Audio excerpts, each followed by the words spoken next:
Welcome everyone to another Explainer. Today we are looking at an absolutely extraordinary moment in the history of human endurance and high-altitude mountaineering. We're talking about Monday, May 18, 2026, a day that fundamentally rewrote the record books on the highest peak in the world. We have a ton of fascinating ground to cover today, from shattered glass ceilings to the staggering economics driving this booming industry. Okay, let's dive into this. To give you a full 360-degree view of the modern Everest industry, we're going to cover a historic climbing season, the ultimate Everest rivalry, women breaking new ground, the soaring costs of climbing, and finally, why these climbers keep returning. Section 1. A historic climbing season, May 18, 2026. 270. Now, that's not the number of permits issued for a whole month or the number of people hanging out at base camp. No, reports suggest that is the staggering estimated number of climbers who summited Mount Everest in a single 24-hour period on May 18th. I mean, just picture that for a second. 270 people standing on the literal top of the world, all in one day. That one densely packed day really encapsulates the entire spring 2026 season. It was an absolute cascade of historic ascents, record-setting climbs, and honestly shattered glass ceilings, all happening at 8,848 meters above sea level. But to truly wrap our heads around the magnitude of what occurred up there, we have to look past the massive crowds and zoom in on the specific pioneers actually leading the way. Moving on to Section 2. The ultimate Everest rivalry. Two Sherpa titans. Now, what's really interesting about this slide is this friendly but definitely intense rivalry defined by a sheer volume of achievement. On the left, we've got 49-year-old Pasang Dawa Sherpa, everyone calls him Pa Dawa, who just hit an unbelievable 30 summits. And on the right, 56-year-old Kami Rita Sherpa, who actually pushed his own absolute world record to 32 summits earlier that very same season. Experts are just blown away by how these guys perform at this extreme altitude, year after year, without severe physiological deterioration. Let's quickly trace Pa Dawa's incredible journey, stretching almost 3 decades. His debut on Everest was way back in 1998, when he actually assisted British adventurer Bear Grylls on an expedition. Fast forward to 2023, and Pa Dawa matches the world record that literally forced Kami Rita to climb twice in one season just to take the title back. And then, at exactly 8:25 a.m. on Monday, May 18, 2026, Pa Dawa achieves his monumental 30th summit. But what makes Pa Dawa such a sought-after guide for major outfits like climbing the 7 summits isn't just his Everest track record.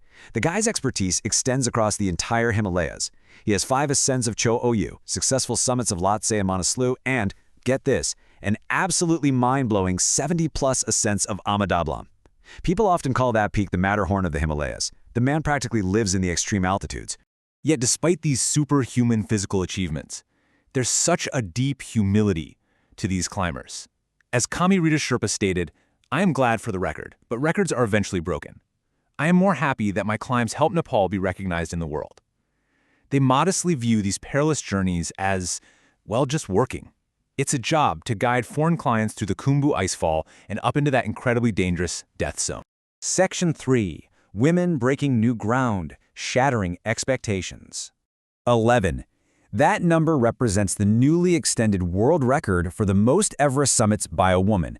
And yep, you guessed it, that record was further cemented on that exact same historic climbing day. The woman behind that incredible record is Lakpa Sherpa. Her story is a powerful narrative of pure determination. She is a 53-year-old single mother who actually worked as a house cleaner in the United States between expeditions. She has continually defied pretty much every possible obstacle to return to the mountain. Hitting an 11th summit places her in a category entirely of her own. No other woman has climbed Everest even half as many times. And she definitely isn't alone up there either. A new generation of women and elite climbers are fearlessly pushing into completely uncharted territory. Frunjo Jungmulama returned to the Everest summit as part of a landmark expedition with Altapuro Adventures, and on the very same day, showcasing the sheer breadth of elite climbing happening simultaneously, Sanu Sherpa summited the technically brutal Mount Lhotse. He's actively pursuing a massive, audacious goal, completing the circuit of all 14 of the world's 8,000-meter peaks for a 3rd time. Section 4. The cost of climbing, permits, money, and congestion. Let's move to and see how this builds into a massive economic engine. We've got a really fascinating paradox here. For the spring 2026 season, Nepal substantially raised its Everest climbing fees. The foreign permit fee jumped from $11,000 up to $15,000, and fees for Nepali climbers doubled. But despite this massive price hike, global demand has literally never been higher. A record-breaking 492 Everest permits were issued. This global demand is frankly staggering. Climbers from 55 different countries were represented on Nepal's peaks. China actually topped the list with 109 climbers across all peaks, followed closely by a huge contingent from the United States with 76 climbers. We also saw substantial teams from India, the UK, Germany, and Russia. And hey, this isn't just an Everest phenomenon. The entire region is booming. Across Nepal's high peaks, a grand total of 1,134 climbing permits were issued in 2026. Lhotse saw 120 permits, Amadablam drew 111, and Makalu had 72. And this brilliantly illustrates exactly what it means for the local economy. Everest permits alone brought in $7.19 million for the government, with all 30 permitted peaks combining for over $8 million. Take away this revenue and you remove an absolute economic lifeline for Nepal. It's a stream that fuels a vast ecosystem of local guides, porters, lodging, and logistics companies like Seven Summit Treks and Tag Nepal Treks. But, with record revenue comes record risk. Packing hundreds of climbers onto the mountain creates severe safety concerns. Experts warn of highly dangerous bottlenecks up in the death zone where oxygen is super scarce. Back in 2019, overcrowding was partially blamed for the loss of 14 lives. In 2026, we saw massive ice tower delays in the Khumbu icefall. And early on, route fixing totally stalled at Camp 4, which narrowed those crucial weather windows. It is a very delicate, high-stakes balance between clear economic benefits and the sheer physical danger of high-altitude traffic. Section 5. Why do they return? Passion and obligation.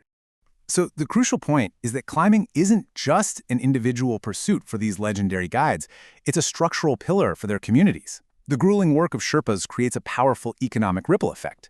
Guiding clients supports extended family networks, which in turn directly funds vital village infrastructure, stuff like schools, clinics, and monastery renovations back in their home communities of Pungboche and Thame. Yet it's so incredibly important to balance that economic reality with this truth. It's about way more than commerce. These living legends grew up in the shadow of Everest. It's not just a big physical landmark to them, it's a spiritual presence. Climbing it is a way to intimately connect with the profound landscape that entirely shaped their identities. As we wrap up this explainer on the historic May 18, 2026 climbing season, I want to leave you with a final provocative thought. As records continue to shatter and the sheer number of climbers swells, can the mountain sustain this unprecedented traffic without losing what makes it so profoundly special? It's a question with no easy answers, but it's one that will absolutely shape the future of the Himalayas for decades to come. Thank you so much for learning with me today, and keep asking the big questions.